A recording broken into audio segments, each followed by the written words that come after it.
Yo, we about to get into this bootleg Kev interview with Sauce Walker. Think we could get some gems from this. Also got the vapes. All the H-Town legend. Ooh, Mr. Artists who have heavy influence on culture, have heavy influence on some of the biggest artists in the game, but don't get their credit. Again, this is for educational purposes only. We're just reviewing this. I would like to say Sauce Walker, one of the most influential rappers of the last decade or so. He is here, the H-Town legend. ooh. I appreciate those flowers. Those are very truthful words. You know what I'm saying? That's a different side of the truth that some people don't want to, reciprocate or acknowledge. How many huge stars that have basically built their whole makeup off of, the Sauce Walker legacy and my style and my indifference and your slang, all that your shit. fashion. It'd be funny sometimes because I hear some people say, it'd be funny, like, I hear, like, the fans of the comments, they be like, you look like an older version of so-and-so. And it'd be funny, like, they just don't know that they're really looking at this artist re-emulating me. You know what I'm saying? You mean that they look like a younger version of me, is what you're trying to say. But, yeah, because you've been doing this shit for, years at this point. Like, I think I just told you, I think the first time we worked, I DJ'd for you at a show randomly, was maybe like 10 years ago, 9 years ago, something like that. Yeah, I officially, like, been a successful superstar artist for like 10 years. I've been rapping. Like, the TSF thing started in like 2013. I blew up 2014. It's 2024 right now. So yeah, that's a full decade, like, on paper. But the battle and the fight for the success has been a lifelong journey. Yeah, because I think about, like, so many people have came to Houston and gotten, and there's guys like Drake who have given back to Houston a lot and, like, made it a point to go out of his way to kind of, like, still be there for Houston, show up, do events, and But I just feel like Houston is like one of them markets that's kind of like the Bay Area in California, where so many people have, like, taken from it, but for whatever reason, the credit is never really necessarily, like, attributed to it as much as it should be. I feel that it's like a 50-50 stake in responsibility for that truth, like, which that is 100% the truth.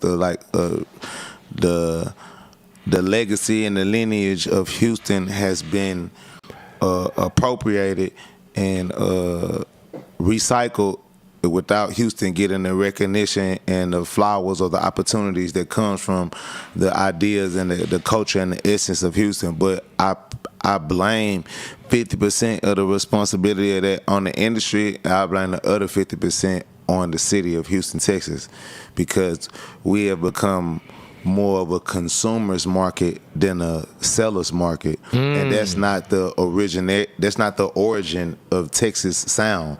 Not even just Houston, Texas as a whole. We're known for being independent artists, wholesalers of music. Coming by these CDs out the trunk. You know what I'm saying? Self-distributed, selling it. Rap-A-Lot Records. What are we talking about? Rap-A-Lot Records, Asylum Records, Screwed Up Click Records, Swisher House, Suave House. Yeah.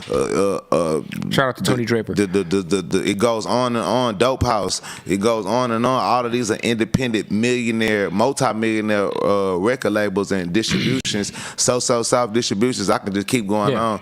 It's so many different pillars in the state of Texas that have been, even DSR in Dallas, not to just cut them out. The DSR, remember DSR? Right. So it's so many different Texas pillars who have been independent and made millions and millions of dollars, nothing less than high six figures a year off of being independent and representing, being engulfed and, like, overly loving and appreciating our sound. The internet kind of fucked that up. The internet broke that up. Like, people from the Bay will never get out of enjoying and representing the cultures and the fruits of Bay Area ways, like the hairstyles, having a ducktail or the long dread, something like that. If one part of the Bay, if we doing this in Sac, then we're gonna do this in Vallejo. If we doing this Vallejo, then we're gonna do this in Oakland. Right. You know what I mean? Versus to where in Texas it's like and before I get further to that point, when these hairstyles or these lingos, way of talking, way of dressing, whatever that y'all do that's Bay Area shit, when it hits the internet and the internet doesn't necessarily agree with it or feel like that's cool, like they was like that shit look weird, that shit lame, that shit woo, then the Bay Area is not gonna not continue to act the way that they act because it doesn't fit in with y'all. It doesn't fit in with the way people dressing in New Orleans or the way people dressing in New York with the drill scene.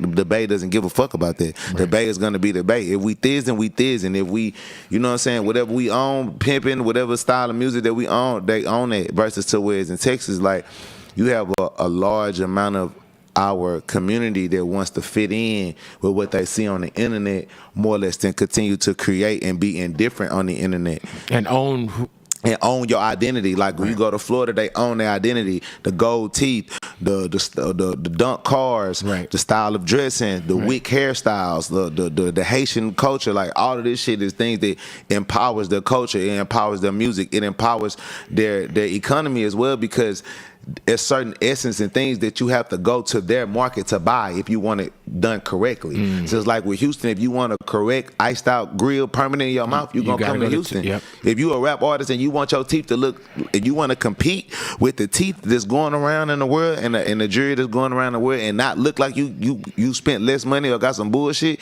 then you're going to go to Texas and you're going to go to the right people that's the best at doing it. Plug Geo, Johnny Dane. Right. You see what I'm saying? So it's when it comes to the essence of music and screwed and chopped culture or dressing a certain way that represents even the cars. The cars. I was like, even we think about that in the last decade, Sauce Walka is the only Houston, Texas rapper to have swankers on his car and vocalizing and publicizing it to the world. I'm the only nigga that did that. Right.